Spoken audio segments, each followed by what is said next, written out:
네, 줄 서는 종목 첫 번째 열어보도록 하겠습니다. 오늘은 김민석 매니저 그리고 황태규 매니저가 추석 종목 선물 세트를 가지고 왔다고 하는데요. 과연 어떤 종목들이 있을지 살펴보도록 하겠습니다. 먼저 로봇 관련주가 보입니다. 오늘 장에서 로봇 정부 정책과 관련해서 로봇 ETF가 새롭게 나올 수도 있다라는 이슈가 또 있었죠.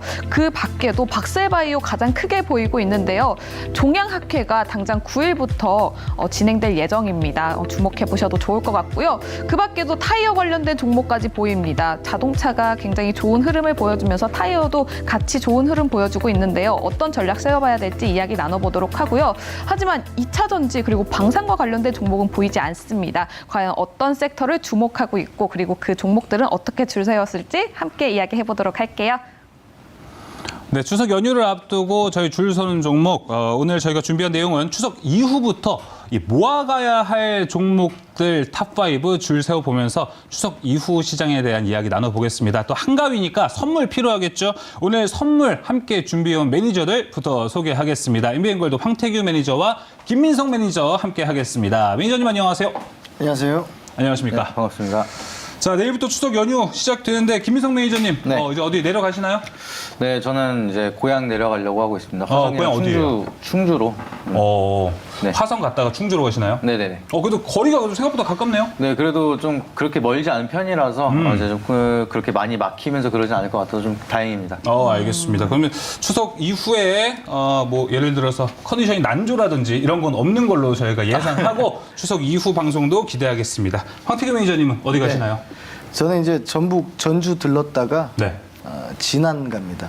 전북 진안, 아예 그쪽으로 아예 돌아다니시네요? 네, 제 고향이 거기기 때문에. 예, 그러면은 거리가 좀 멀긴 한데 네. 다음 주에도 컨디션 안 좋으시면 안 됩니다.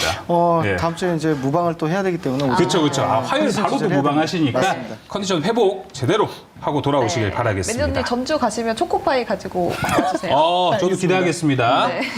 자, 그럼 이제 오늘 시장에 대한 이야기를 먼저 해봐야 될 것 같아요. 모처럼 좀 반등을 했습니다. 네. 오늘 시장 이야기 나누고 향후에 시장은 어떤 방향성을 가지고 갈지 이야기 나눠보겠습니다. 먼저 김민석 매니저님, 네. 오늘 시장 어떻게 보셨어요?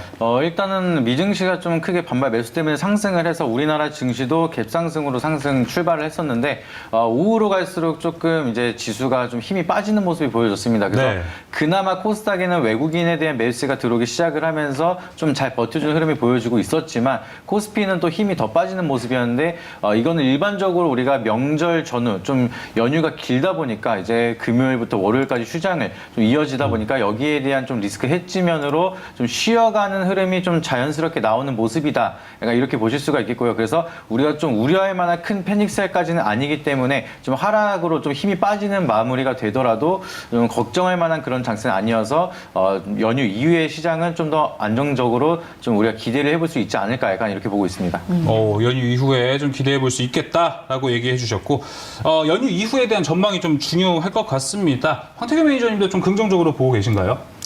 네, 일단 결론부터 말씀드리면 긍정적으로 봅니다. 사실은 저는 이번 주에 기술적 반등이 좀 이루어질 거라고 봤습니다. 그에 대한 근거는 뭐 여러 가지가 있는데 사실 이번 주에 이제 반등이 나오지 않고 다음 주에는 나올 것 같은데 그 이유는 뭐냐면 투자 심리에 대한 악화가 이제 연휴를 앞두고 그런 부분들이 이루어졌고 평소 이제 거래대금 20조에 대비해서 어제 같은 경우는 이제 5조의 거래대금밖에 발생되지 않았습니다. 그렇다면 이제 짙은 관망세에 대한 그런 모습이다라고 볼 수 있겠고 다음 주 화요일 CPI 발표하고 다음 주 수요일에 PPI 발표하고 그 또 차주에 그다음에 연준 회의에 대한 부분이 좀 있습니다. 그렇기 때문에 이러한 부분들이 여러 가지 고려를 했을 때 일단은 그 S&P 500이라든지 나스닥 같은 경우가 피보나치 수계열에서 기술적인 반등 구간, 되돌림 구간이 나올 수 있기 때문에 다음 주의 시장 같은 경우는 일단 소폭이지만 반등이 좀 가능할 수 있을 것 같다는 전망이기 때문에 오늘 같은 경우 선물로서는 동시 만기일이었지만 무탈하게 잘 넘어갔다. 맞아요. 그리고 오히려 정배하기도 좋은 날이었다라고 저는 보고 있었습니다. 알겠습니다. 저 네 내마녀의 날이라서 오늘 좀 걱정을 했었는데 그래도 양시장이 상승 마감을 했어요. 그리고 방금 들어온 소식이죠. 바로 유럽 중앙은행에서 75bp 인상을 결정 지었습니다. 김민석 매니저님 보셨을 때 이거 좀 예상된 수순이라서 시장에 별 타격이 없을 것 같기도 한데 어떻게 생각을 하고 계신가요? 일단은 워낙 지금 미국에서 75bp 인상을 계속해서 하면서 달러 강세를 만들었기 때문에 다른 신흥국에서도 자이언트 스텝 이상으로 계속해서 속도를 높일 수밖에 없는 상황이라 어느 정도 우리가 예상을 한 상황이다. 그리고 우리나라도 마찬가지로 지금 50bp에 대한 속도를 맞추고 있는데 그만큼 좀 자국에 대한 화폐 가치를 지키기 위해서 흐름을 만들어내는 거기 때문에 여기에 대한 경제 타격이 크게 나타나지 않을 거라서 우리가 큰 우려와 좀 패닉으로 빠질 필요는 없다라고 보시면 좋을 것 같습니다. 네, 알겠습니다. 자, 방금 들어온 소식까지 이야기를 나눠봤고, 근데 그런 건 좀 궁금해요. 미국 시장이 어제 반등을 해버리는 바람에 네. 우리 시장은 내일부터 쉬잖아요. 그러니까요. 예를 들어서 이 상승, 커플링 현상을 우리는 좀 못 받지 않을까라는 같이 걱정은 탄력으로 좀. 딱 올라가야 되는데. 그러니까요. 사실 그런 게 필요한데 우리 시장 지금 타이밍상 잘 쉬는 건지 이런 것도 좀 궁금합니다. 황태균 매니저님. 왜 제가 웃음이 좀 나오는데 네. 항상 그랬던 것 같습니다. 우리가 시장을 열었을 때는 안 좋은 것은 그대로 받아들이면서 우리가 연이어 좀 쉬게 되면 해외 시장 같은 경우는 이제 급발진한 이제 상승에 대한 모습들이 항상 나왔던 것 같은데 이번에도 그럴 것 같습니다. 내일 저희는 휴장이고 그리고 월요일에 또 휴장인데 네. 미국 시장이나 글로벌 뭐 여타 증시 같은 경우는 상승이 좀 나올 수 있어서 우리가 좀 소외되지 않을까라는 생각을 솔직히 좀 하고 있습니다. 네, 모쪼록 그래도 별탈 없이 좀 상승을 한 다음에 우리도 다음 주 화요일 시장을 좀 기쁘게 맞이했으면 좋겠습니다. 네. 자, 이제 추석 연휴 이후에 근데 어떤 섹터가 움직이고 또 어떤 이벤트들이 있을지에 대한 이야기 한번 나눠보면 좋을 것 같습니다. 김민석 매니저님, 네. 먼저 섹터 얘기부터 좀 해볼까요? 앞에 이벤트 얘기, CPI 얘기도 좀 나왔으니까 일정 얘기는 안 해도 될 것 같은데 좀 좋게 보는 섹터, 안 좋게 보는 섹터 하나씩 들어보면 좋을 것 같아요. 좀 좋게 본다라고 하면은 또 좀 중장기적으로 우리가 긴 호흡으로 볼 수 있을 거라고 생각을 했을 때는 자동차 쪽에 대한 섹터는 굉장히 유망하다라고 보시면 좋을 것 같고요. 자동차 쪽에서도 이제 파생이 되는 전기차라든지 2차 전지 아니면 뭐 전기차 충전소 여러 가지로 이제 파생이 될 수가 있는데 대표적으로 이게 자동차에 대한 관련주들은 시장이 좀 안정화가 되기 좀 이끌어갈 수 있는 주도형 섹터가 될 수 있을 거다 이렇게 말씀을 드리고 시장이 좀 그렇게 안정화가 되기 전까지는 개별 장세에서 좀 순환매가 이루어질 가능성이 높은데 그럴 때는 좀 이제 바이오 쪽에서 코스닥을 좀 견인할 수 있는 그런 사이클이 만들어지면서 바이오 섹터라든지 아니면은 여러 가지 건설주라는 이벤트성이 있는 개별적인 테마들을 좀 잘 접근을 해보시는 게 좋을 거라고 저는 생각을 합니다. 그러면 네, 주말에 예정되어 있는 이벤트는 따로 없을까요? 주말에는 이제 특별히 이제 이벤트라는 게 뭐 추석이 가장 큰 이벤트이기 그렇죠. 때문에 네. 이 이후에 나타나는 거기에 대한 전망과 시장에 대한 방향성에 따라서 좀 접근을 하시는 게 좋을 것 같습니다. 그럼 종량학회는 바이오 쪽으로는 전혀 호재가 없을까요? 좀 죽었던 바이오에 대한 테마의 심리가 조금 살아날 수는 있긴 한데 네. 바이오 같은 경우는 좀 기사에 대한 기대감으로 먼저 움직이는 그런 흐름이 있어서 개별적인 종목에 대한 이슈를 먼저 체크를 하시는 게 좀 더 투자에 도움이 되실 거라고 말씀을 드립니다. 네, 또 추석 연휴 이후에 반등할 섹터에 대해서 김민석 매니저는 자동차와 이 바이오 그리고 이벤트가 있는 건설주 쪽으로 얘기를 해주셨습니다. 좋은 섹터 얘기 들어봤으니까 황태균 매니저 쪽도 한번 들어볼게요. 매니저님은 추석 연휴 이후에 어떤 섹터를 좀 좋게 보고 계신가요? 일부는 겹치는 부분이 있어서 이제 결론만 말씀드리면 이제 증시를 견인했을 때 과거에는 반도체 섹터가 이제 견인했다고 보면은 저는 그 자동차 특히나 현대자동차를 중심으로 해서 지속적으로 저는 좋다는 의견밖에 이제 낸 적이 없었던 기억이 있습니다. 그래서 그 증시가 이제 어느 정도 일부분 반등이 나왔을 때는 완성차도 완성차겠지만 거기에 대한 자동차 부품, 타이어, 경량화, 이사전지 소재는 아직까지도 계속적으로 건재할 것이다라고 봅니다.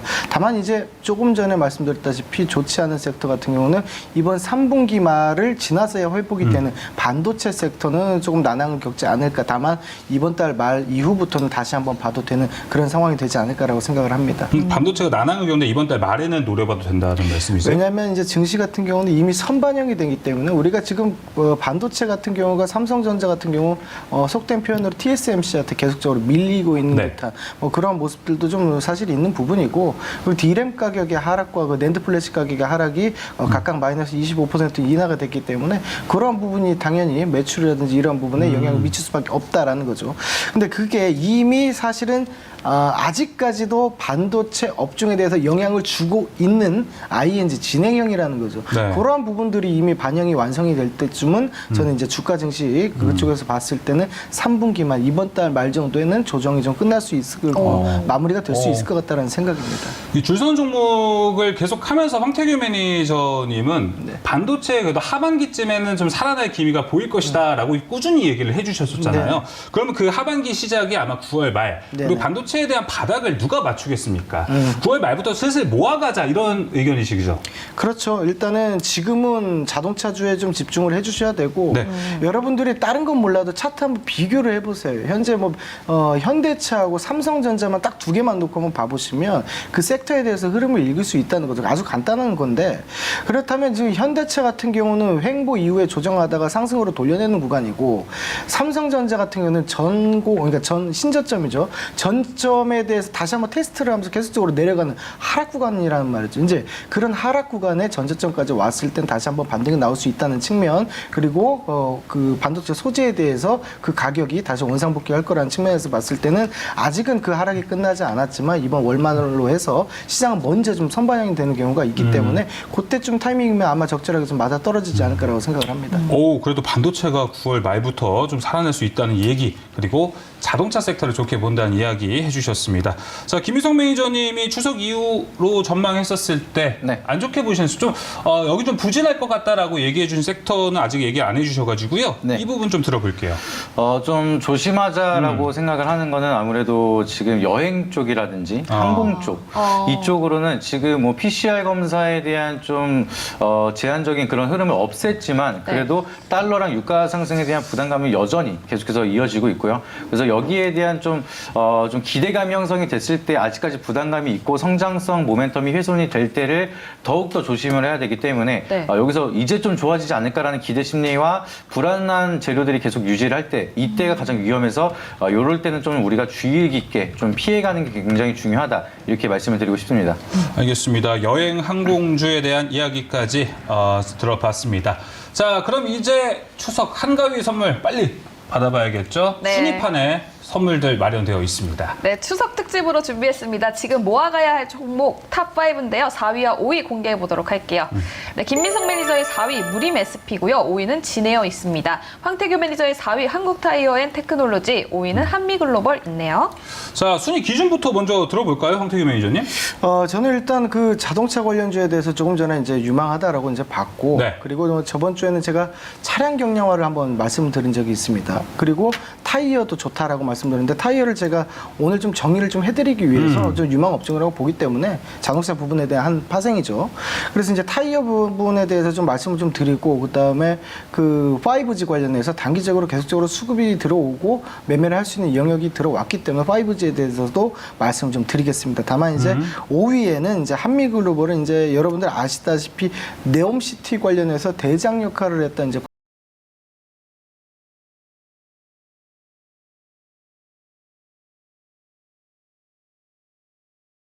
라고 보시면 되는데 네. 이 부분에 대해서도 호재가 역시나 있기는 하지만 네. 그러한 부분에 대해서 단기적으로는 조정이 들어왔기 때문에 일단은 좀 빠졌다가 한 템포 이제 뒤로 갔다가 조정 이후에 재진입하는 걸 좀 권해드리기 위해서 네. 제가 좀 주의하자는 그런 측면에서 좀 생각을 했습니다. 네. 네. 잠시 후에 또 종목에 대한 설명 들어보겠고요. 김민성 매니저님 오늘 순위 기준 어떻게 잡아오셨나요? 저는 위로 갈수록 조금 이제 기대 수익률이 높은 종목들 그리고 좀 아래로 유망할수록 좀 안정적인 종목들 네. 그리고 5위는 조금 피해가야 되는 종목으로 선정을 해서 설명드리도록 하겠습니다. 그러면은 오늘 뭐 1위나 2위에 있는 종목들은 다음 주 이제 화요일에 바로 매수 타이밍 잡아도 되는 종목인가요? 저는 좋다고 보고 있습니다. 황태규 매니저님은요? 저도 그렇습니다. 알겠습니다. 자, 그러면은 그러한 종목들 잠시 후에 공개되니까 계속해서 채널 고정해 주시길 바라겠습니다. 자, 그러면은 이제 한미글로벌부터 들어보겠습니다. 네옴시티 관련주라고 얘기해 주셨는데 어떤 이유에서 5위인가요? 자, 일단 뭐 여러분들 잘 아실 겁니다. 그 건설 사업 관리 그리고 용역 관리하는 전문 업체다라고 보시면 되는데 뭐 실적도 잘 나오고 너무 탄탄한 회사입니다. 뭐 문제 없는데 오늘 같은 경우는 일단 호재가 이미 한번 노출이 됐습니다. 삼성전자 평택공장 네. 4라인에 대해서 용역 관리 계약 PM 쪽으로 신규 계약을 했다라는 부분인데 재료적인 관점에서 여러분들이 이제 좀 봐주시는 게 뭐냐면은 저는 이제 개인적으로 그렇게 생각합니다. 매출에 대해서 잘 나오고 신규 공급 계약이라든지 이런 부분들은 사실 재료적인 관점에서는 가장 밑에 있는 하단의 재료라고 생각을 합니다. 왜 그러냐면 예를 들어 볼게요.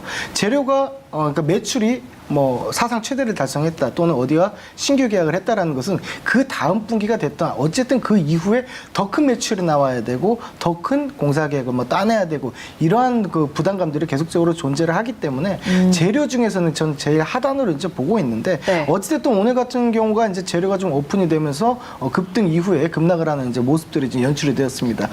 특히나 지금 네옴시티 관련해서 이제 부회장이 투자 총괄 책임자 CIO를 이제 그 네옴시티 측은 이제 미팅을 했죠. 그 다음에 거기에 대해서 네옴더라인 프로젝트 용역 관리를 이미 수주를 받아왔습니다. 그렇다는 것은 이제 호재적인 측면에서 네옴시티가 죽은 것은 아니지만 일단 1달러가 이제 수주를 따냈기 때문에 정의가 된 걸로 보이고 그에 대한 부분이 얼마나 매출로 연결될지에 대한 부분이 가능성으로 존재를 하기 때문에 지금은 일단 단기적인 호재를 이제 종합해 봤을 때는 어느 정도 1달러가 되는 걸로 보인다라는 측면이고요. 네. 그렇기 때문에 당분간은 단기적인 조정을 불가피하게 받을 수밖에 없다라는 생각입니다. 물론 추후에 추가적인 상승이 나올 수도 있겠지만 그건 나중에 생각해도 늦지 않다고 보는 것이고 일단은 그 보유 중인 그 분들 입장에서는 거래량이나 이제 유통 주수 이제 돌아가는 물량이라든지 이런 거 봤을 때 오늘 상당히 많은 거래량과 위에 꼬리를 봤을 때는 단기적으로는 하방에 대해서 뭐 2만 원대까지 한번 하락을 할 수 있기 때문에 네. 좀 주의하자는 측면에서 말씀드리고 싶습니다. 자, 네옴시티 관련주들로 좀 대표적으로 한미글로벌로 볼 수 있을까요, 그러면? 일단은 거기에서 이제 가장 먼저 실질적으로 미팅을 진행을 했고 그다음에 이제 수주 계약까지 따낸 건은 네. 한미글로벌이 이제 최초기 때문에 네. 대장주로서 계속적으로 역할을 해왔기 때문에 다른 뭐 유신이라든지 네. 또는 뭐 도화 엔지니어링이라든지 이러한 같은 종목들 같은 또 영향을 받을 수밖에 없겠죠. 하락에 대한 영향을. 네. 그럼 한미글로벌 좀 상징적인 거라 봐도 되겠네요. 그렇다고 보시면 됩니다. 네. 우리가 이제 섹터별로 봤을 때 이제 대장주가 있고 부대장주 그리고 3등주가 있었다고 봤을 때 대장주 같은 경우가 곧 죽어도 대장주로 매매를 해야 됩니다. 왜 그러냐면 올라갈 때 탄성도 좋지만 내려올 때도 그나마 다른 부분에 비해서 좀 천천히 내려오고 가장 먼저 반응이 빨리 오기 때문에 네. 2등, 3등 같은 경우는 솔직히 그 대장이 1% 밀리면 2, 3등은 뭐 3%, 4% 밀리는 경우가 다반사죠. 네. 그래서 이번에 그 한미글로벌을 기준으로 표본으로 두고 우리가 네옴시티에 대해서 다시 한번 자리를 잡는 데까지 시간 소요가 되는 부분들을 좀 관찰하셨으면 하는 측면입니다. 네. 알겠습니다. 한미글로벌을 포함해 네옴시티 관련주들은 다음 수주 소식이 있기 전까지는 좀 조용하게 움직일 것으로 예상하고 있습니다. 자, 이어서 김민석 매니저님의 5위 종목 진에어 들어보겠습니다. 오늘 진에어 주가 상승률은 좋았어요. 네. 아까도 말씀드렸던 것처럼 이렇게 주가가 오를 때를 제일 조심을 해야 되는 게 네. 지금 진에어 같은 경우에는 부채가 계속해서 늘어나고 있고 적자를 끊임없이 유지하고 있는 기업 중에 하나입니다. 근데도 이제 높은 환율이 높아지다 보니까 기본적으로 항공사는 환율이 높을수록 성장에 대한 모멘텀이 훼손될 수밖에 없는데 환율이 지금 계속해서 1,400원대를 이제 바라보면서 올라가고 있는 상황이다 보니까 네. 진에어는 지금 성장 모멘텀에 계속해서 훼손을 받고 있는 상황이다. 이렇게 보시면 될 것 같고요. 그리고 이렇게 또 주가가 반등하는 시기에 신규 주주들이 새롭게 입성을 많이 할 때 이때 맞춰서 유상증자라든지 시비 전환을 하면서 주가에 대한 가치를 좀 희석을 시키고 주가 하락이 나타나는 좀 주주 친화적이지 못한 정책이 나오는 경우가 굉장히 많기 때문에 이러한 좀 리스크를 좀 피해가는 게 굉장히 중요하다. 그리고 지속되는 적자도 계속해서 끊임없이 아직은 회복되지 않고 있기 때문에 이렇게 좀 진에어 같은 경우에는 바닥을 찍고 한 30% 올라온 상황인데 이렇게 올라왔을 때가 가장 우리가 좀 피해가야 되는 그런 종목이 되고 있다. 이렇게 기억을 하시면 좋을 것 같습니다. 근데 매니저님 화요일에 출연했을 때 네. 지금 종목을 볼 때 기관의 매수세를 보면 좋다라고 말씀을 주셨잖아요. 네네. 근데 오늘 일정에서 진에어 기관 매수세는 상당히 좋지 않았나요?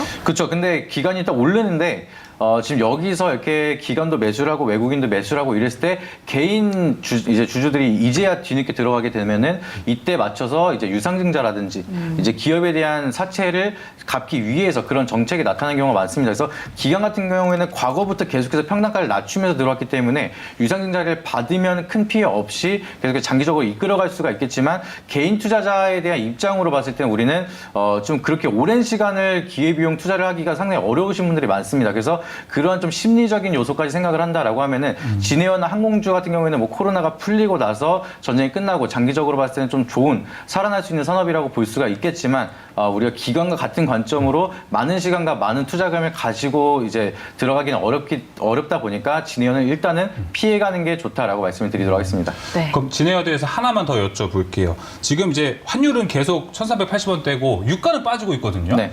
두 가지 리스크 중에 환율 리스크가 더 크다고 보세요, 지금? 둘 다 큰데 이제 뭐 이제 환율이 높아졌지만 유가는 떨어졌다. 그래서 진에어는 다시 한번 성장할 거다. 이렇게 생각하시기보다는 네. 이제 환율도 좀 안정이 돼야 되고요. 그리고 유가도 좀 제대로 안정이 돼야 되는 모습이라서 지금 $80 정도 지금 WTI가 올라가고 있는 상황인데 그래도 이게 저렴하다라고 얘기는 할 수가 없는 상황입니다. 그렇기 때문에 아직까지는 계속해서 좀 성장에 대한 모멘텀이 계속 훼손이 되고 있고 달러도 같이 안정세가 나타나기 전까지는 우리가 좀 주의를 하자. 이렇게 보시는 게 좋을 것 같습니다. 알겠습니다. 두 매니저의 5위 종목 들어봤습니다. 자, 이제 4위 종목 들어가 볼게요. 황태규 매니저님의 네. 한국 타이어 앤 테크놀로지. 이제 자동차 관련주로 타이어를 갖고 오신 거죠, 오늘 그러면? 맞습니다. 네. 또 얘기 한번 들어볼게요. 근데 제가 잠깐 한마디만 해도 될까요? 네. 제가 그 한미글로벌 네옴시티 말씀드리다가 하나 빼먹은 게 좀 있어가지고. 한미글로벌? 네, 말씀해 그러니까 주세요. 조금 전에 제가 뭐 한미글로벌 말씀드리고 유신 말씀드리고 도하 엔지니어링 말씀드리고 결론은 건설 쪽에 대한 한 부문이라고 봤을 때 이 네. 친구들은 조금 같이 이제 동반 조정을 받을 수 있기 때문에 좀 조정을 좀 피할 수가 없는, 기피할 수 없는 현상이 벌어지겠지만 네옴시티 관련해서 에너지 측면은 조금 다른 측면으로 생각했으면 좋겠습니다. 수소라든지 태양광이라든지 이런 쪽은 아직 네옴시티 관련해서 부각이 되지 않은 부분이 있거든요. 그래서 이쪽으로 네옴시티 관련해서는 움직임이 좀 나올 수 있다는 것을 제가 첨언을 좀 해드리겠습니다. 알겠습니다. 이렇게 얘기 들어봤고요. 한국 타이어 한번 들어보겠습니다. 네, 한국 타이어 여러분들 뭐 한국 타이어 우리나라 뭐 넘버 원이라고 이제 보시면 되죠. 국내 시장 점유율 넘버 원이고 국내 시장에서 이제 약 40% 비중을 하고 있고 글로벌 시장에서는 탑 10, 10대 회사 안에 이제 들 만큼 이렇게 큰 회사라고 보시면 됩니다. 우리가 그 미국에서 이번에 인플레이션법에 한해서 이제 수혜를 받는 업종들이 여러 가지 찾을 수 있는데 그 부분에서 이제 가장 이제 대표적인 부분이 미국 현지 내에 있는 공장이 있는 부분 그런 자동차 업종이 수혜를 받을 수 있다는 전망이죠. 그렇다면 이 부분 같은 경우도 이제 한국 타이어 같은 경우도 미국 법인에서 이번에 상반기 매출 1조 208억 원으로 전체 매출의 26.6%를 좀 차지를 하게 되는데 이 부분이 그 2026년 올해 이제 2026년 상반기까지 2조 1,000억을 추가로 투자를 해서 미국 테네시 공장을 증설할 계획이 있습니다. 그렇기 때문에 이번에 그 IRA 수혜주라고 이제 볼 수도 있는 부분들도 있고 특히나 그 테슬라 모델 3에 한국 타이어가 이제 쓰인다라는 뭐 그런 부분들도 좀 확인이 되고 있기 때문에 네. 실질적으로 한국 타이어나 뭐 넥센 타이어 뭐 여러 가지 금호 타이어 업종 자체가 전체적으로 바닥을 형성하고 위로 이제 턴하는 그런 형식이기 때문에 여러분들 좀 보면 좋을 것 같다라는 생각입니다. 특히나 국제 고무 가격이 좀 하락이 됐고 코로나 때 우리가 운임료가 해상 운임료가 상당히 많이 올랐었어요. 맞아요. 원래 이제 해상 운임료가 약 7%에서 11% 정도 왔다 갔다 하는데 이러한 부분들이 20% 이상까지 해상 운임료가 뛰었던 부분이 있는데 지금 컨테이너 해상 운임 지수 같은 경우를 보더라도 많이 내려가 있어 다운이 되어 있다 이런 부분이죠. 네. 그렇기 때문에 이번에 그 하락 그런 가격들에 대한 하락으로 수익 개선세가 충분히 또 전망될 수 있고 이러한 부분들이 재무제표상으로 충분히 호실적으로 좀 만들어낼 수 있는 부분들이 있기 때문에 한국 타이어 그 아직도 저는 바닥권이라고 생각하고 네. 외국인들에 대한 그 지분율 같은 경우도 현재 낮아 있는 시점에서 점차 늘릴 수 있는 시기가 그런 타이밍이 왔다라고 이제 보고 여러분들 천천히 접근하시면 좋은 결과가 있을 것 같습니다. 네. 네, 저도 타이어 관련주들 보면 10월쯤 되면은 턴어라운드 됐다라는 소식이 막 나올 것 같아요. 네네. 그래서 타이어 관련주들은 지금 매수하기 좋겠다라는 생각 개인적으로 좀 하거든요. 그럼 지금 리스크가 기존에 있었던 게 원자재 가격이 있었는데 떨어지고요. 해상운임도 빠졌습니다. 또 하나가 반도체거든요. 차량용 반도체. 네네네. 이 부분이 해소가 되면 더 폭발적으로 올라갈까요? 글쎄 차량용 반도체하고 저는 지금 타이어 업종을 좀 말씀드리는데 어떠한 상관관계를 좀 말씀하시죠? 자동차를 만들려면 반도체도 그만큼 많이 수요와 들어가죠. 공급을 맞춰줘야 되잖아요. 근데 차량용 반도체가 좀 수급이 완화가 되는 기미가 보여야 타이어도 그만큼 더 잘 팔리지 않을까. 일단은 완성차의 입장에서 좀 생각을 하시면 맞는 부분일 수 있죠. 왜냐하면 네. 차량을 완성해서 판매를 해야 된다는 것은 그 안에 이제 부속될 수 있는 타이어라든지 뭐 전력 반도체라든지 차량용 반도체 이러한 쇼티지 현상에 대한 가격적인 부분을 해결을 하고 완성차가 된 후에 그 다음에 이제 직접적으로 매출이 이제 발생하는 그런 구조가 되기 때문에 말씀하신 부분에 대해서도 뭐 해당 사항이 있을 수 있겠습니다만 타이어라는 것은 지금 반도체하고 조금은 다른 시각에서 좀 봤으면 좋겠다는 게 그래요? 뭐냐면 물론 맞는 말씀이시지만 반도체 같은 경우는 차량에 꽂히게 되면 교체에 대한 부분 이런 교체에 대한 부분이 없습니다만 타이어는 이번에 뭐 신차를 만들던 또는 기존에 있던 차량에 대한 교체에 대한 주기에 대한 시기가 있기 때문에 조금 좀 다른 시각으로 봐주셨으면 좋겠습니다. 알겠습니다. 반도체랑 떼어놓고 봐도 일단은 교체 수요에 대한 타이어는 그 부분에 대해서 호재가 있기 때문에 좀 기대를 해봐도 좋을 것 같습니다. 네. 한국 타이어 들어봤고요. 이어서 무림 SP 김민성 매니저님의 종목 들어보겠습니다. 네, 뭐 무림 SP 같은 경우에는 다들 알고 계시겠지만 이제 제지주 중에 좀 대표적인 종목 중에 하나인데 최근 들어서 또 펄프 값이 굉장히 사상 최고치를 이제 계속해서 보여주면서 종이값이 또 올라갔습니다. 그렇기 때문에 최근 들어서 15% 인상을 했는데 여기에 대한 펄프 값 인상에 대한 부담감 때문에 종이값이 7% 또 인상을 했고 네. 여기에 이만큼 소비자 가격을 좀 더 빠르게 펄프 값과 맞춰서 움직여지고 있다라고 보시면 될 것 같습니다. 그래서 지금 종이값뿐만이 아니라 뭐 재본비라든지 지금 여러 가지 인쇄라든지 가격이 다 오르고 있기 때문에 여기에 대한 좀 인플레이션 부담감 때문에라도 끊임없이 종이값을 올려가면서 여기서 무림 SP 같은 경우에는 기존에 있었던 재고들, 축적했던 재고들은 좀 저렴하게 구매를 한 다음에 지금 올라간 가격, 인상 가격으로 판매를 할 수가 있어서 단기적인 실적에 대한 좀 수혜를 받을 수 있는 이벤트가 될 수 있다라고 보실 수 있겠습니다. 그리고 추가적으로 2분기 이후에 흑자 전환에 성공을 했는데도 불구하고 주가 차트로는 지금 계속 바닥을 기고 있는 그런 상황이기 때문에 여기서 좀 재본 가격이 인상, 종이값 인상에 대한 수혜를 받으면서 단발적인 슈팅으로 좀 서서히 올라갈 수 있는 실적 장세를 좀 보여줄 수 있는 종목이다 생각을 하기 때문에 무림 SP 이번에 좀 좋은 종목이다라고 설명을 드리도록 하겠습니다. 그럼 네. 매니저님 무림 SP랑 무림 페이퍼랑 뭐가 네. 다른 거예요? 좀 이번에 오늘만 하더라도 H1B 계열사가 다 잘 갔습니다. 네. 거기는 이슈 때문에 다 같이 계열사가 움직였는데 거기서 좀 가벼운 종목일수록 좀 더 힘있게 올라가는 흐름이 보여줬기 때문에 무림 페이퍼보다 무림 SP가 좀 더 힘있게 코스닥에서 반등이 나타날 수가 있을 거라고 보여지고 있고요. 오늘만 보더라도 이제 좀 전체적인 수급에서도 기관이랑 외국인은 코스닥 쪽의 매수를 선택을 하고 있고 좀 더 좀 변동성이 크지만 힘있게 반등할 수 있는 쪽은 이제 무림 SP 쪽이 좀 더 힘있게 반등할 수가 있겠다 이렇게 보시면 되겠습니다. 좀 더 가볍게 올라갈 수 있는 종목이 무림 SP이기 네. 때문에 무림 페이퍼보다는 SP로 가지고 오셨다고 합니다. 네, 평소에 저희가 4위, 5위를 공개하면은 이제 4, 5위가 다 보류나 주의 종목인데 오늘은 저희가 추석 한가위 특집이라서 4위부터 이제 유망 종목이거든요. 네. 함께 보시면 좋을 것 같습니다. 자, 이제 더 유망한 종목들 확인해 보러 가보겠습니다. 네, 추석 종목 세트 열어보도록 하겠습니다. 2위와 3위 볼게요. 김민성 매니저의 2위 로보로보고요. 3위는 두산 에너빌리티 있습니다. 황태규 매니저의 2위 대한광통신, 3위에는 똑같이 타이어 있습니다. 넥센 타이어입니다. 이렇게 좀 익숙한 종목들 나왔을 때가 좀 마음도 편한 것 같아요, 네. 확실히. 이제 황태규 매니저님, 넥센 타이어 3위, 4위가 네. 한국 타이어인데 네. 차이점이 뭔가요? 차이점 말씀드려야죠.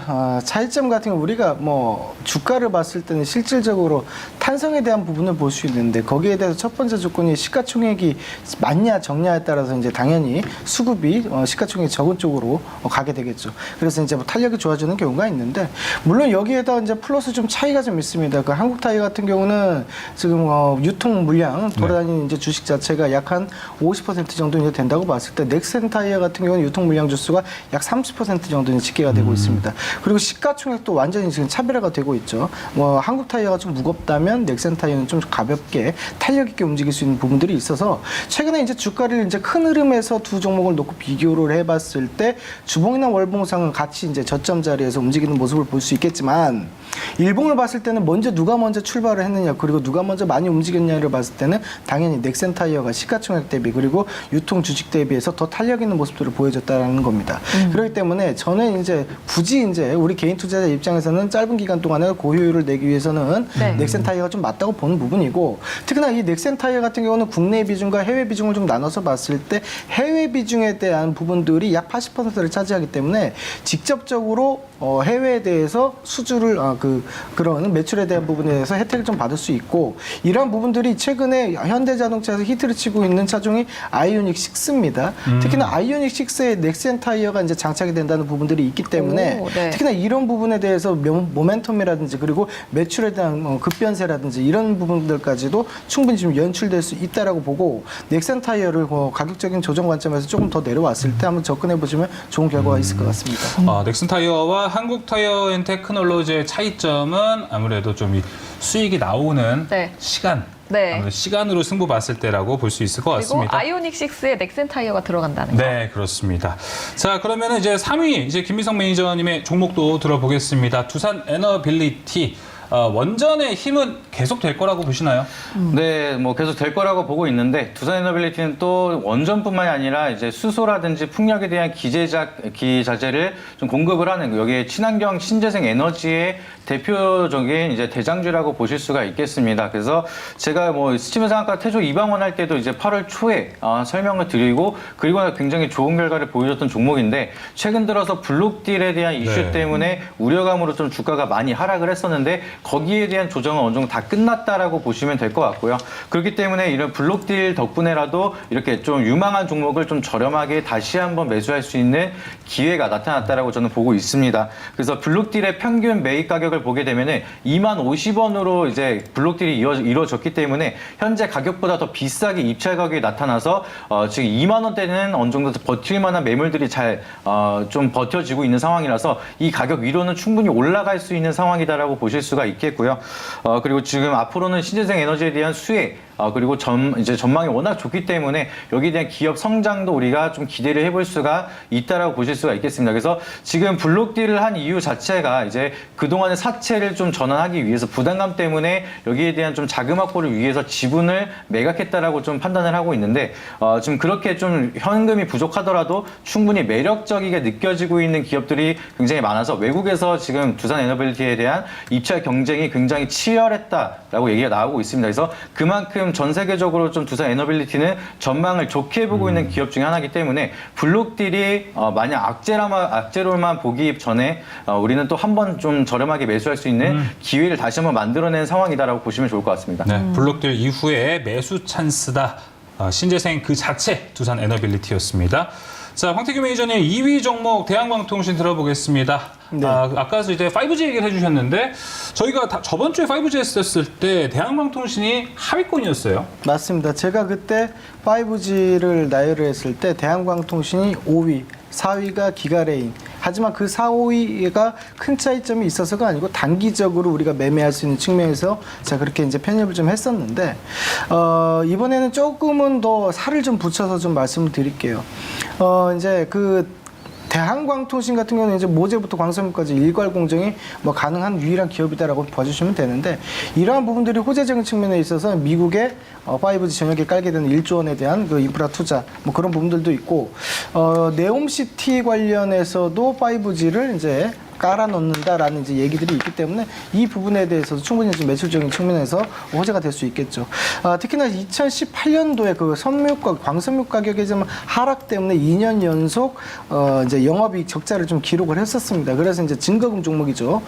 키움증권 기준으로 증거금 종목이긴 한데 이런 부분들이 이제 미국과 유럽에서도 아직도 그 유무선 통신에 대해서 보급률 자체가 저조하기 때문에 네. 이런 보급률도 차츰적으로 늘어나고 있는 그런 부분에서 이제 흑자 전환이 충분히 좀 가능할 수 있고 특히나 그 기관이라든지 연기금 이러한 대한 수급세가 굉장히 지금 탄력적으로 좀 들어오고 있는 부분들도 메리트가 있다고 보고요. 그다음 그 광섬유 가격의 상승 뭐 이러한 부분들이 계속적으로 호재로서 작용을 좀 할 수 있다. 즉 다시 얘기해서 종합적으로 좀 말씀을 드리면 수급에 대한 개선세 플러스 실적에 대한 그리고 턴어라운드에 대한 부분 이러한 부분이 좀 키포인트가 되지 않을까라고 좀 생각을 합니다. 그래서 대한광통신 제가 단기적으로 계속적으로 매매할 수 있다고 해서 저번 시간에 소개를 드렸지만 네. 오늘은 단기적인 매매 플러스 이제 중기적인 매매까지도 오. 가능한 관점에서 설명을 드렸던 겁니다. 예. 중기적이면은 전 단기적으로 하면 3,500원 정도라고 생각을 했는데 중기적이면 얼마까지 보세요? 일단은 단기적으로는 잘 보셨어요. 그 3,500원 선이 맞고요. 이제 그 이후에 이제 조정이 좀 다시 들어오겠죠. 그때 이제 저점을 확보하게 된다면 제가 봤을 때는 5,000원 선까지도 한번 올라갈 수 있는 측면들이 좀 있다. 그러나 그러한 그 시간들이 많이 걸리지는 않을 것이다라고 오. 봅니다. 뭐 2, 3개월 안에 바로 이제 들어 올리는 모습들이 생길 수 있다라고 저는 보고 있습니다. 그러면은 황태규 매니저님은 아무래도 빠른 시간 안에 5,000원까지 갈 정도라면 5G가 주도 섹터가 될 거다라고 보시는 것 같은데요? 주도 섹터가 잠깐은 될 수 있다고 봅니다. 전체적으로 뭐 HFR, 뭐 RF, 네. HRC 여러 가지 봤을 때 지금 이 현재 전 트렌드에서 위성통신 이제 누리호 같은 경우가 이제 태양 쪽으로 가다가 달 쪽으로 이제 꺾는 부분까지 성공을 했습니다. 그런 부분들을 봤을 때 이제 우리나라에서도 삼성전자를 필두로 해서 5G를 대거 이제 그동안 못했던 부분에 대해서 이제 중계기라든지 이런 부분들을 해낸단 말이죠. 그랬을 때는 이제 우리가 최근에 이슈가 됐었던 무슨 뭐 페이라든지 이러한 측면들처럼 훅 하고 한번 바람이 좀 불어올 수 있는 부분들도 있고 네. 차트적으로 봤을 때도 전체적으로 모두 다 저점을 형성하고 있는 모습들과 수급이 들어오는 현상을 볼 수 있었기 때문에 5G가 당분간은 우리가 하나의 돌파구로서도 역할을 좀 하지 않을까라고 보고 있습니다. 아, 제발. 5G는요, 진짜로 이번에 믿어도 되나 이렇게 생각이 매일 들어요. 이렇게 시장에서 올랐다가 다시 빠지는 경우가 워낙 많다 보니까 5G 일단은 하반기 포함 추석 이후에 좀 긍정적으로 보는 섹터로 얘기해 주셨습니다. 네. 자, 이어서 김민석 매니저님 로보도 들어보겠습니다. 이제 오늘 ETF, 로봇 ETF가 출시된다라는 이야기가 있는데 네. 이거 아주 큰 호재로 봐도 되나요? 일단은 로봇 관련된 섹터에 대한 기대감이 형성될 수 있는 하나의 큰 호재라고 보실 수가 있겠습니다. 최근에 이제 좀 삼성 자산 운용에 대해서 K 로봇 테마 ETF 출시가 나타난다라는 기대감이 나타나기 시작을 하면서 로봇 산업에 다시 한번 수급이 다시 점차적으로 들어오고 있는 모습인데 오늘 같은 경우에도 기관이 좀 로보를 강하게 매수하는 그런 흐름이 보여지고 있습니다. 그래서 좀 이런 식으로 좀 투자의 심리가 다시 한번 회복이 될 수 있는 그런 사이클이 만들어지고 있고 또 삼성전자가 로봇 산업에 대한 좀 신성장 산업으로 적극 육성하겠다 여기에 대한 좀 입지를 발표하는 이제 흐름이 있다 보니까 네. 앞으로 좀 우리나라도 로봇에 대한 신성장 기대감이 굉장히 커진다 이렇게 보실 수가 있겠습니다. 근데 추가적으로 정부에서도 지금 밀고 나가는 정책이 지금 디지털 인재 양성을 목표로 해서 지금 코딩 교육을 필수적으로 하겠다라고 얘기를 하고 있는데 네. 지금 로보 같은 경우에는 코딩 교육 이제 교육용 로봇의 업계 판매가 점유율이 1위입니다. 그렇기 때문에 정부에 대한 모멘텀까지 가져가면서 대기업에 대한 성장 모멘텀까지 같이 가져갈 수 있는 게 로보라고 보시면 될 것 같고요. 그리고 거기에 대한 좀 주가도 굉장히 바닥권을 찍고 나서 이제 살짝 고개를 드는 그런 흐름이 보여지고 있고 실적이 최근 들어서 그렇게 좋지는 않습니다. 실적만 봤을 때는. 근데 제가 아까도 말씀드렸던 것처럼 부채가 많은 기업들은 뭐 유상증자라든지 시비 발행 이런 리스크가 있다라고 말씀을 드렸는데 이 종목 같은 경우에는 부채 비율이 3%밖에 되지 않은 좀 부채가 거의 없는 기업이기 때문에 최근 들어서 인플레이션으로 좀 금리 인상이 계속해서 올라가고 있는데도 불구하고 거기에 대한 리스크가 거의 존재하지 않기 때문에 리스크 해지도 가능해서 네. 좀 장기적으로 봤을 때는 좀 큰 성장을 할 수가 있고 막히는 게 딱히 없는 그런 산업이라서 지금 구간에서 좀 접근을 하셔도 굉장히 좋다 이렇게 말씀을 드리도록 하겠습니다. 삼성전자와의 M&A 기대감도 있고 네. 정책 모멘텀도 탈 수 있고 기업 자체적으로도 부채가 없다. 그러니까요. 자, 그러면 김민석 매니저님은 이제 로보 보실 때는 2위로 순위를 주셨으니까 왜 화를 내요? 주셨다. 주셨다 보니까요. 단기적으로 보는 거세요? 아니면 좀 중장기적으로 보세요? 저는 중장기적으로 봐도 좋다라고 보고 있고요. 일단은 좀 안정적으로 바닥권을 찍고 나서 좀 기대 수익률이 높은 기업이다라고 보실 수가 있습니다. 그래서 이게 또 단기적으로 갑자기 빵 튈 수도 있는데 네. 그렇지 않더라도 중장기적으로 봤을 때 좀 기대 수익률을 높게 볼 수가 있어서 길게 봐도 나쁘지 않은 종목이라서 좀 이제 지금 자리에서 부담 없이 접근을 하셔도 나쁘지 않다. 이렇게 설명을 드리도록 하겠습니다. 네, 알겠습니다. 자, 이렇게 2위 종목까지 들어봤습니다. 이제 추석 선물의 끝판왕 네. 1위 종목만이 남아 있습니다. 네, 바로 확인해 볼게요. 한우 종목이라고 할 수 있죠. 추석 선물 세트 중에서 한우라고 할 수 있는 네. 1위 공개됐습니다. 김민성 매니저의 1위 박세바이오, 황태규 매니저의 1위는 이루온입니다. 이론 어제 저희가 애플페이에서 애플페이 관련주에 했었는데 3위 종목이었어요. 그래요? 네. 보류 그쪽에 있었습니다. 좋게 보신 이유가 어떻게 될까요? 글쎄요, 저는 좀 어제 좀 했었던 건 좀 당황스럽긴 한데 네. 그 방송 모니터링을 안 하시는군요. 안 보시나 봐요, 저희 방송. 아니요, 그게 아니고. 네. 네, 넘어갈게요. 네. 뭐 사실 뭐 이론 그리고 한국정보통신 실질적으로 회원들과 매매를 좀 했었고 지금은 뭐 이제 다 이제 수익 실현한 부분인데 재진입을 해도 될 수 있는 상황들이 좀 왔고 그리고 차트적으로 분석을 해서도 충분히 또 추가적인 상승이 또 더 멀리 갈 수 있는 부분들도 포착이 됐기 때문에 다시 한번 말씀을 좀 드리겠습니다. 뭐 애플 같은 경우는 그러니까 그 유심칩 뭐 전문 서비스를 좀 보는데 애플 같은 경우는 이제 단독 서비스로 이러한 그 MPC만 그러니까 애플만의 MPC 방식을 만들어서 그렇게 활용을 한다라는 측면이 있기 때문에 실질적으로는 그 통신 단말기 이런 부분들을 추가적으로 이제 증설 만들어서 이제 납품을 해야 된다 이런 얘기죠. 근데 이러한 부분들이 애플페이하고 현재 그 현대카드라고 보시면 되는데 네. 현대카드하고 이제 그 계속적으로 이제 일을 하겠다라고 이제 뉴스가 이제 발표가 좀 됐고 그리고 추가적으로 뭐 다른 카드사하고 같이 한다 뭐 이런 얘기들이 있습니다. 그래서 제가 이제 오늘 같은 경우는 그 보니까 호재도 나오고 어제도 나오고 했는데 오늘의 거래량이라든지 이 캔들로 봤을 때는 실질적으로 속임수 음봉이 좀 가능성이 좀 높다. 그래서 오늘 같은 경우는 이제 음봉이긴 하고 하지만 여기에서 이제 들어갔을 때 단기적으로도 한 15% 이상 좀 보이는 부분들이 있기 때문에 제가 좀 말씀 좀 드렸던 부분인데 네.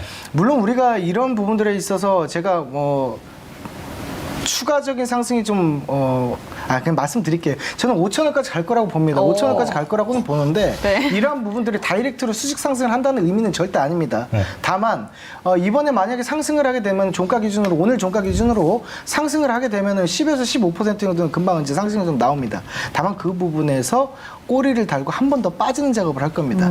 그 뒤에 대해서 이제 단기 이평선을 다시 마주치는 자리에서 한 번 더 이제 슈팅이 나오는 자리로 만들어서 5,000원까지 쭉 하고 쏘는 그런 모습들이 좀 포착이 될 수 있다는 그 모습들이 나오기 때문에 네.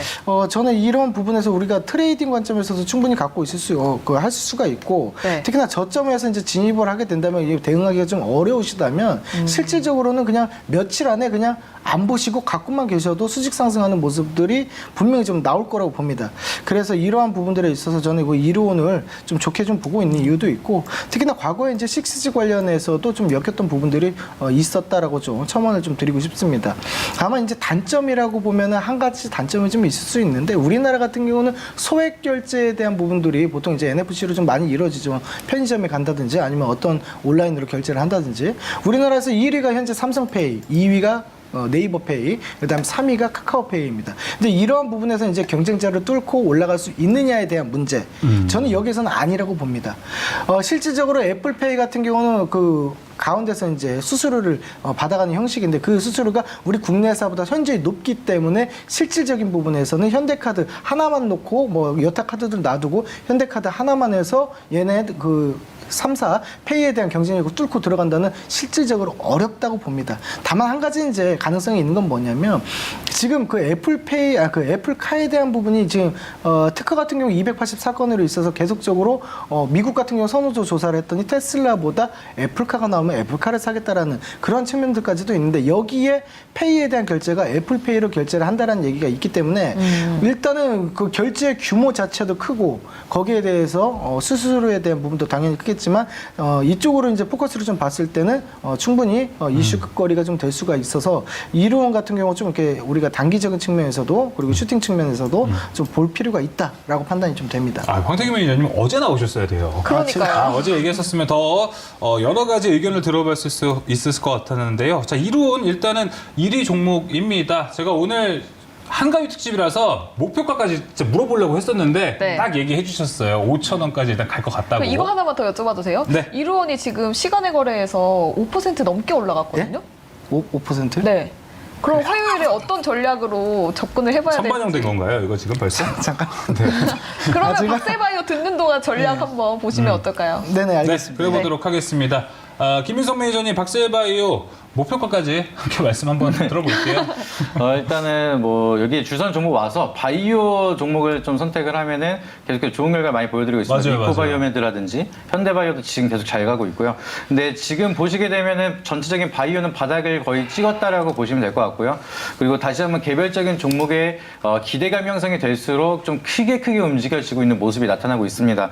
그래서 박세바이오는 최근 들어서 간암 치료제에 대한 임상 2A상이 15번째 환자가 등록이 되면서 이제 5명의 환자만 더 등록을 하면은 이상 A가 끝나는 그런 순항을 계속해서 보여주고 있기 때문에 여기에 대한 기대감이 계속 만들어지고 있고요. 그리고 발생률이 높고 생존율이 낮은 간암 치료제인 만큼 여기에 대한 기대감이 더욱더 크게 나타날 수밖에 없는 상황이다라고 보시면 되겠습니다. 근데 최근 들어서 좀 주가가 많이 하락을 했었는데 이 하락을 했던 이유가 혈액암 치료제에 대한 임상 실험을 진행을 하다가 다른 약들이 워낙 많이 나와 있기 때문에 이거는 임상은 좀 취소하겠다 이렇게 얘기를 나와서 여기에 대한 패닉셀로 많이 주가가 하락을 하는 모습이 이어졌는데 그러고 나서 거기에 대한 리스크는 어느 정도 다 반영이 됐고 이제는 좀 간암 치료제에 대한 기대감만 몰두해서 진행을 하겠다 약간 이러한 흐름을 보여주고 있기 때문에 많이 빠졌고 이제는 리스크를 다 반영이 돼서 이제는 좀 상승이 좀 크게 열려 있는 자리다 이렇게 보시면 되겠습니다. 그래서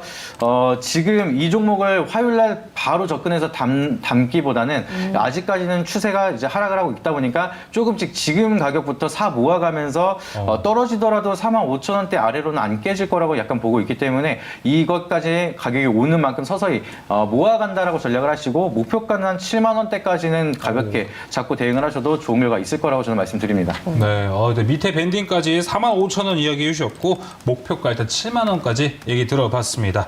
자, 이렇게 오늘 추석 선물 5개 종목 다 받아봤습니다. 한 번 더 수입한 보면서 확인해 보면 좋을 것 아니 같아요. 우리 이론 들어야 돼요. 맞네요. 이로운 이야기가 있었네요. 생각해보니까. 네네. 네. 네, 저는 그 시간을 확인을 좀 안 했었는데 네. 떴었네요. 예. 잠깐 차트 좀 열어주시기 바랍니다. 제가 봤을 때는 오늘 시간에서 일단은 3,315원이 이제 기록을 하게 됐는데 이 부분에서 제가 봤을 때는 이제 화요일날 장이 열리게 되면은 바로 3315 이상 시작을 하게 되겠죠. 당연히.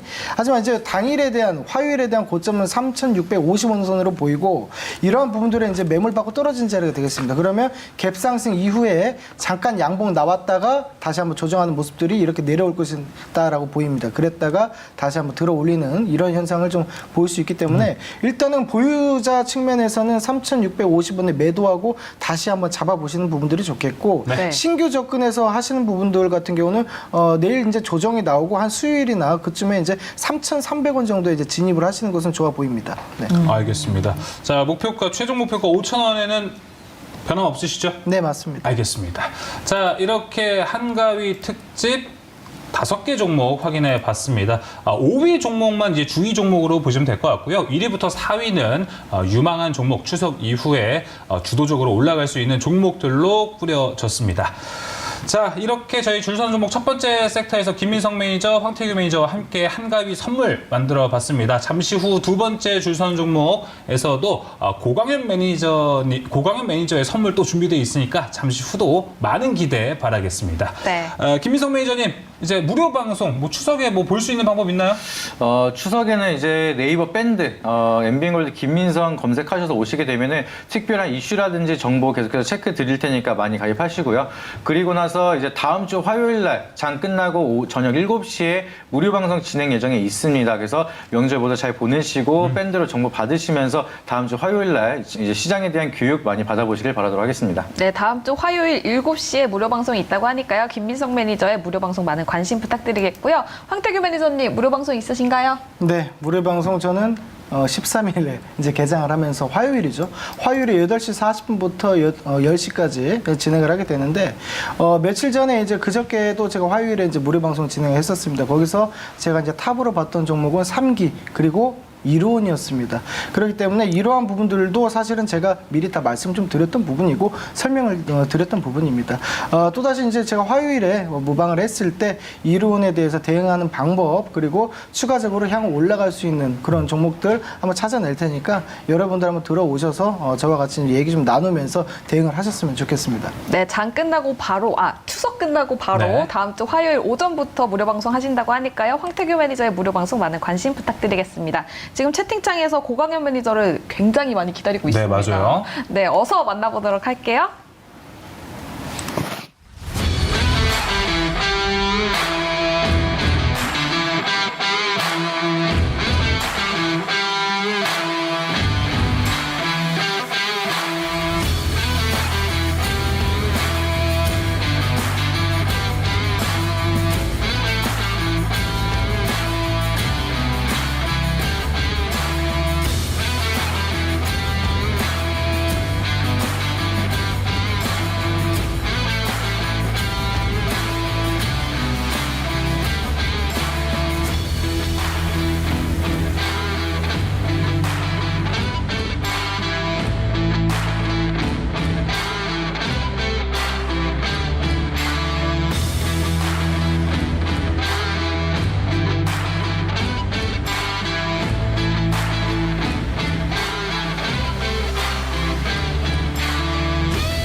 네, 계속해서 줄선 종목 두 번째 섹터는 고강현 매니저의 한가위 선물이 준비되어 있습니다. 매니저님, 안녕하십니까? 네, 안녕하세요.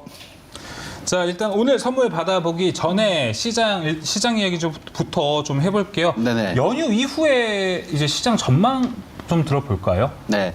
일단은 9월 초 이제 연휴 좀 기분 좋게 우리가 맞았으면 좋았는데 약간 네. 좀 이제 연휴 직전에 좀 그다지 좋지 않았죠. 특히 뭐 어제 상당히 좀 흔들려가지고 여러분들도 걱정이 좀 많으시지 않을까 싶습니다. 일단 뭐 여러 가지 이유가 있습니다. 오늘 바로 이제 두 번째 목요일이죠. 항상 이제 두 목을 조심해야 되는데 이 선물 옵션, 이 파생 만기를 맞아서 외국인들의 좀 매도세가 어제 특히 강하게 나오면서 상당히 좀 어려웠는데 아마 일단 외국인들이 요 파생 시장에서 일단 먹을 떡은 일단 오늘 먹고 이제 지나가는 것 같습니다. 그래서 다음 주 연휴가 지나고 나면은 이 떡을 이제 먹고 났기 때문에 현물 주식시장에서도 오히려 좀 외국인이 기존보다는 좀 매수 쪽으로 좀 가지 않을까 이렇게 좀 생각을 해본다고 하면은 우리 시장 좀 편안하게 보실 것 같고 그렇게 해서 여러분들 뭐 주식 걱정 전혀 하지 마시고 이 추석 이 4일 동안 연휴 동안에 편안한 마음으로 즐겁게 보내시면 좋을 것 같습니다. 알겠습니다.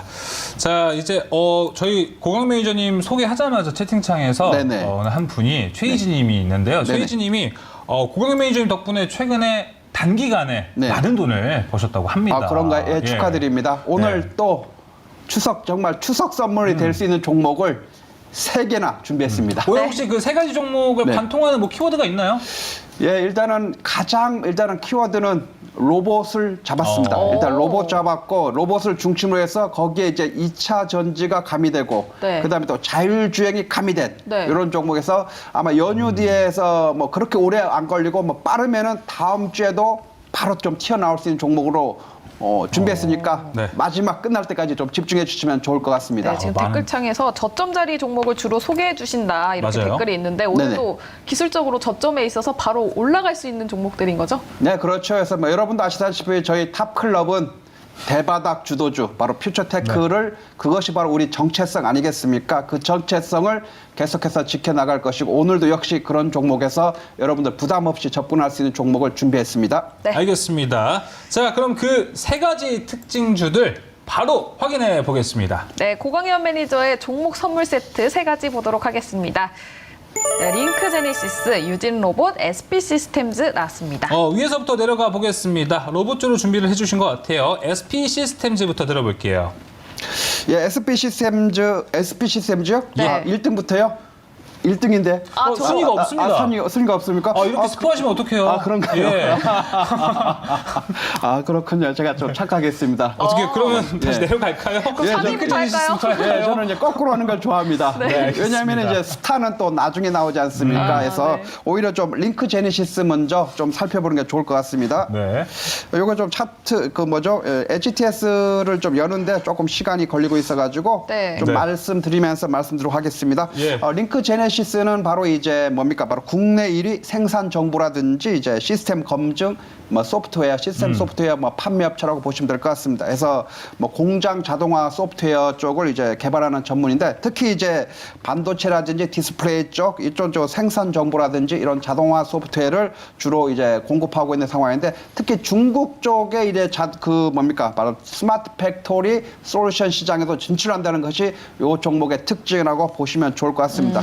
특히 이제 반도체 관련해서 그런 자동화 테스트의 지금 수주가 상당히 증가하면서 실적으로도 좀 그것이 좀 뒷받침되고 있는 상황이고 특히 이제 주력 제품 쪽 판매 증가가 계속해서 좀 나오고 있는데 특히 올해 전방 반도체 산업 쪽에 투자 증가를 통해서 그다음에 스마트 팩토리의 이제 전환이 지금 최근에 좀 확대되는 그런 분위기지 않습니까? 그러면서 이제 그런 자동화 쪽에 이제 소프트웨어의 수요 증가가 기대되고 있는 상황이고 또 신규 사업 쪽으로의 또 계측기 렌탈 부분 이쪽에 좀 성장이 나오면서 향후에 상당한 또 매출 성장이 기대되는 종목입니다. 네. 요 링크 제네시스 지금 차트를 보고 계신데 사실 그다지 오른 적도 없는 상황이고 계속해서 좀 잠자고 있는 종목이다 이렇게 보시면 좋을 것 같습니다. 그래서 크게 부담 없이 좀 접근할 수 있는 종목인데 일단 요거는 아까 스포가 됐긴 합니다만 약간 일단 오늘 세 종목 중에서 보면은 일단 3위권 종목으로 보시면 좋을 것 같습니다. 그래도 유망하다 이렇게 좀 말씀을 드리도록 하겠습니다. 4위에 있지만 그래도 유망하다라고 링크 제네시스 이야기 들어봤습니다. 링크 제네시스 하나만 더 여쭤볼게요. 제가 네네. HTS 봤는데 기관 수급이 거의 전무하네요. 그러면 좋죠. 예, 저는 기관 수급 없고 좋습니다. 저는 외국인 수급 없으면 좋습니다. 우리 개인들끼리 좋은 종목은 우리 외국인이 사서 우리가 따라가고 기관이 사서 우리가 따라가는 것이 아니라 우리 개인들이 좋은 종목을 먼저 선점해서 외국인들 보고 와서 사라, 기관 보고 와서 사라 이러면 얼마나 좋겠습니까? 해서 그런 수급은 전혀 문제될 것이 없다 이렇게 보여지고 지금 가격 너무나 좀 바닥권에서 좋은 위치에 있다 이렇게 말씀드리겠습니다. 알겠습니다.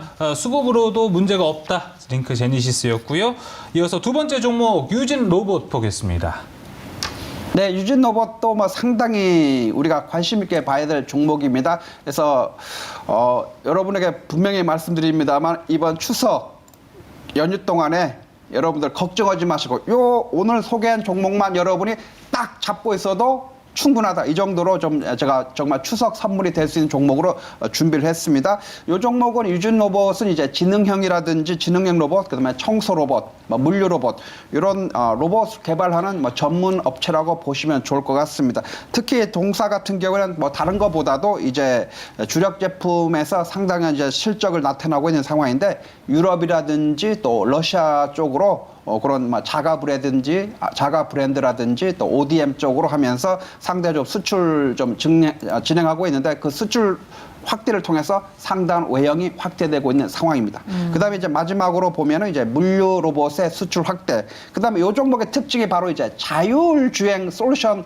개발하고도 관련이 있습니다. 그래서 자율주행 솔루션 그런 기술 개발이 현재 좀 진행 중인 상황이고 자율주행에서 세 가지 어떤 키포인트라고 할까요? 세 가지 요소가 있는데 혹시 아시나요? 필요한 요소들? 자율주행에서 네, 자율주행에서. 통신? 그렇죠. 통신도 통신이지만 일단 카메라가 있어야 되죠. 카메라. 네. 카메라가 있어야 되고 그다음에 레이더가 있어야죠. 레이더가 있는데 그다음 또 라이더라는 게 또 있어요. 라이더는 조금 이제 레이더까지 우리가 좀 어떤 기본적인 개념이 있는데 라이더라고 하는 것은 기본 그 개념이 좀 안 잡힐 수가 있는데 이 라이더라고 하는 게 뭐냐면은 이제 빛을 이용해서 사물과의 그런 원근감이라든지 또 형태 아니면 거리라든지 속도 이런 것을 이제 측정하는 건데 이런 것이 라이다가 이제 가장 좋은 것이 이제 그런 카메라라든지 아니면 레이더에 비해서 이 라이다가 상당히 정확하다 이런 특징이 있습니다. 네. 근데 이제 좀 이제 약점은 뭐냐면은 이게 가격이 상당히 비싼 것이 좀 단점인데 요 라이다 이제 2D라든지 3D 라이다를 국내 최초로 자체 개발해서 국산에 성공한 업체다 이렇게 본다고 하면 유진 로봇을 로봇주로 보는 것보다는 자율주행하고도 엮여 있다 이렇게 본다고 하면 상당히 우리가 관심 있게 봐야 될 것 같고, 유진 로봇은 차트로 한번 보시면은 어떻습니까? 지금 역시 고점 대비해서 40% 이상으로 지금 가격 조정, 그다음에 기간 조정, 최근에 시장이 좀 어렵게 되면서 오히려 더 우리가 접근하기 좋은 자리까지 왔다 이렇게 본다고 하면은 아마 시청자분들이라든지 유튜브로 보고 계신 분들 유진 로봇 소개받으시니까 기쁘지 않습니까? 예, 그렇습니다. 자, 유진 로봇 들어봤고요. 아까 스포를 또 해주신 네. 오늘 세 종목 다 선물인데요. 네, 그중에서 그렇습니다. 가장 좋다고 얘기해 주셨습니다. SP 시스템즈 들어볼게요. 네, SP 시스템즈 여러분 그 SP 시스템즈 같은 경우는 제가 지난번에 많이 좀 소개를 드렸던 것 같아요. 네. 이 시간에서 크게 좀 올라서 좋은 모습을 보였었는데 이 종목은 이제 산업용 로봇 제조 시스템 전문 업체라고 보시면 될 것 같습니다. 그래서 특히 이제 겐트리 로봇이라고 하는데, 겐트리 로봇 우리가 보통 이제 뭐 뉴스라든지 이렇게 볼 때 막 직각으로 이렇게 막 움직이는 로봇 있지 않습니까? 그런 로봇을 이제 겐트리 로봇이라고 하는데, 네. 그런 겐트리 로봇 시스템에 기반한 솔루션을 그 턴키 형태로 공급하는 그런 기술력을 갖고 있는 회사다 이렇게 보시면 좋을 것 같고, 뭐 자동차라든지 조선, 물류 이런 다양한 산업의 그런 스마트 팩토리 구축 현장에서 사용되고 있는 상황이고, 이 종목은 그 2차 전지하고도 또 연결되어 있죠. 그래서 2차 전지 회사인 그 태화 SP를 인수하면서 그런 2차 전지 쪽으로 이제 본격적인 시장 진입이라든지 또 양산을 좀 준비하고 있는 것이 특징이고, 마지막으로 이제 뭡니까? 바로 이제 신규라든지 배터리 쪽의 매출 기여로 외형 확대가 나타나고 있는데, 이런 쪽에서 이제 스마트 팩토리 사업 확대라든지 또 2차 전지 시장 성장으로 해서 상당한 매출이 성장이 될 건다 이렇게 보여지고, 마지막으로 차트 한번 보도록 하겠습니다. SP 시스템즈 마음이 급해지는데 시간이 조금하니까요. 가격 전략 함께 해주시면 좋을 것 같아요. 예, 알겠습니다. 그래서 지난번에 이 자리에서 제가 많이 말씀을 드렸던 것 같아요. 이 자리에서 말씀드리고 나서 이제 크게 또 올라온 상황인데, 최근에 또 한 2, 3주 동안 또 조정받으면서 지금 뭐 바닥권까지 내려온 것 같습니다. 지금 가격이 지금 가격 기준으로 해서 한 9,610원에서 한 9,800원 사이에서 접근하시면 좋을 것 같고, 목표 가격은 11,000원, 그다음에 손절 가격은 9,000원 잡고 가시면 좋을 것 같습니다. 그래서 오늘 로봇주 3개 강조드렸는데 정말로 여러분에게 좀 도움이 됐으면 좋겠습니다. 네, 이렇게 SP 시스템즈 가격 전략까지 함께 살펴봤습니다. 자, 이제 한가위 앞두고 고강현 매니저님한테 또 더 많은 정보 얻어가야 되는데 네. 어디로 가야 될까요? 예, 오늘은 무료 방송이 없고 내일 있습니다. 내일 진짜요? 낮 2시에 있습니다. 그래서 내일 낮 2시에는 제가 이번 추석 때 1탄, 2탄, 3탄 이로 좀 무료 방송 진행을 예정인데, 내일 낮 2시에 그 1탄으로 로봇주에 대해서 모든 것을 여러분에게 소개하도록 하겠습니다. 내일 2시입니다. 그래서 네. 유튜브에서 탑클럽 검색하고 입장하시면 되겠습니다. 네, 귀성길로 왔다 갔다 하면서 2시쯤에 이제 고강현 매니저 무료 방송 함께하면 더 좋을 것 네, 같습니다. 저는 내일 전 부치면서 로봇 관련된 공부 함께 해보도록 네. 하겠습니다. 네. 자, 저희 줄선 종목은 여기서 두 번째 마무리하고 곧 이제 바로 뉴욕으로 넘어가겠습니다. 네.